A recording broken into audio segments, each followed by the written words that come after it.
శ్రీ అరుణాచలేశ్వరాయ నమః. గ్రంథం పేరు కపాలమోక్షం. ఒక ఆత్మయోగి ఆత్మకథ. గ్రంథ రచయిత పరమహంస. అధ్యాయం 3.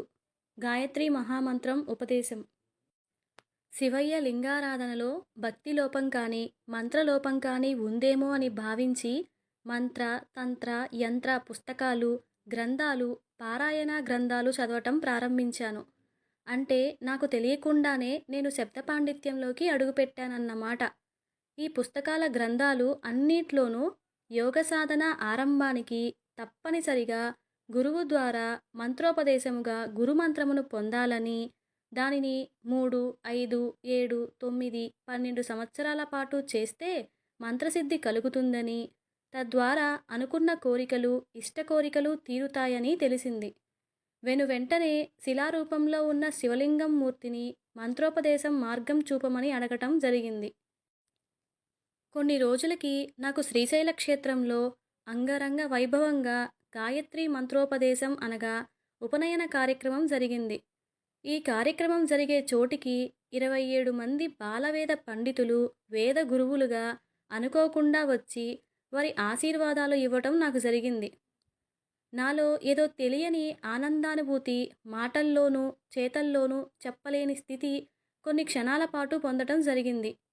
ఇంతటి ఆనంద స్థితి ఎప్పుడూ కూడా నాకు చదువుల్లో ఫస్ట్ ర్యాంకులు వచ్చినా లేదా నా ఇష్ట కోరిక తీరినా కూడా కలగలేదు. ఏదో తెలియని ఈ ఆనందానుభూతి క్షణాలు ఇంకా పొందాలని కావాలని ఆ క్షణం నుండి నాలో నాకే తెలియని తపనా తాపత్రయం మొదలైంది. తెలియని ఈ వింత అనుభూతి ఏమిటో ఎందుకు కలిగిందో నాకు తెలియరాలేదు. కానీ ఒక విషయం గమనించాను. ఈ 27 మంది బాలవేద పండితులు ఉన్నంతవరకే ఈ వింత అనుభూతిని నేను పొందటం జరిగింది. వారి వలనే నాకు ఈ అనుభూతి కలిగిందని తెలిసింది. నాకు ఉపనయన కార్యక్రమం చేయించిన పూజారిని నా ధర్మ సందేహం అడగటం జరిగింది. దానికి ఆయన మంత్రసిద్ధికి ఆనవాలు అయిన శ్రీశైల క్షేత్రంలో మల్లన్న సన్నిధిలో ఈ ప్రశ్న అడుగుతున్నారు. విచిత్రంగా ఉందే. ఎవరికైతే గురువు ద్వారా పొందిన మంత్రమును ఇష్టానిష్టలను క్రమం తప్పకుండా వేల తప్పకుండా మంత్రసాధన చేస్తారో వారికి 3 నుండి 12 సంవత్సరాల లోపల మంత్రదేవత కనబడుతుంది. అప్పుడే దానిని మంత్రసిద్ధి కలిగినట్లుగా చెప్పడము జరుగుతుంది. ఇప్పుడు ఈ 27 మంది బాలవేద పండితులు కూడా వారి మంత్రసిద్ధి ప్రయత్నంలో ఉండటం వలన వారి మంత్రాకర్షణ శక్తి వలయాలు నిన్ను చేరి తద్వారా నీలో కుండలిని జాగృతి అవ్వటం వలన కొన్ని నిమిషాల పాటు మాటల్లో చెప్పలేని నువ్వు పొందిన వింత అనుభూతికి కారణం అయ్యింది. దానినే ఆనంద అనుభూతి అంటారు. యోగశాస్త్రాల్లో చదివితే అన్నీ నీకు అర్థమవుతాయి అని చెప్పి వెళ్ళిపోయినారు. దాంతో మరికొన్ని ఇతర ధర్మ ప్రశ్నలు వెంటపడినాయి. నాకు గాయత్రి మంత్రమును ఉపదేశం చేసినారు. దేనితో ఎవరిని ఎలా పూజించాలి, ఎలా ఆరాధన చేయాలి? రోజు తిట్టేది శివుణ్ణి, ఇష్టం లేకపోయినా భుక్తి కోసం భక్తిగా ఆరాధన చేసేది శివలింగం మూర్తిని.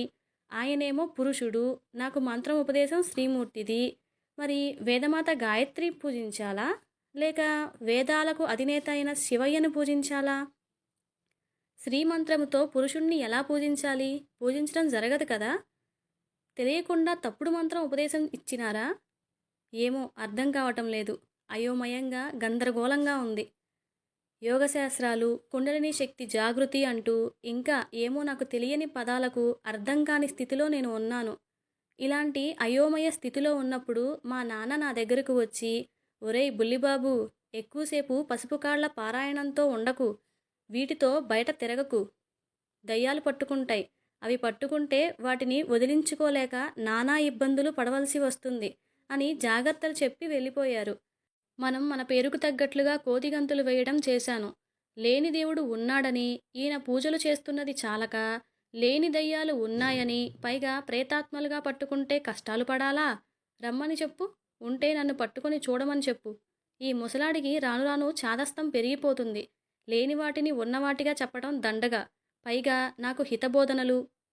ఆ క్షణం నరుడిగా ఉన్న వాడిని కాస్త వానరుడిగా నాకు తెలియకుండానే నేను మారిపోయాను. పసుపు కాళ్ల పారాయణంతో రాత్రి తిరిగితే ఏం జరుగుతుందో చూద్దామని ఆ రోజు అందరూ నిద్రపోతున్న వేళలో శ్రీశైల వీధుల వెంట రాత్రి 12 గంటల తర్వాత పసుపు పారాయణ కాళ్ళతో ఒంటరిగా తిరగటం ప్రారంభించాను. ఆ తర్వాత ఏం జరిగిందో తెలియాలంటే మీరు కూడా నాతో పాటుగా ముందుకి ఆధ్యాత్మిక ప్రయాణం చేయండి. శుభం భూయాత్.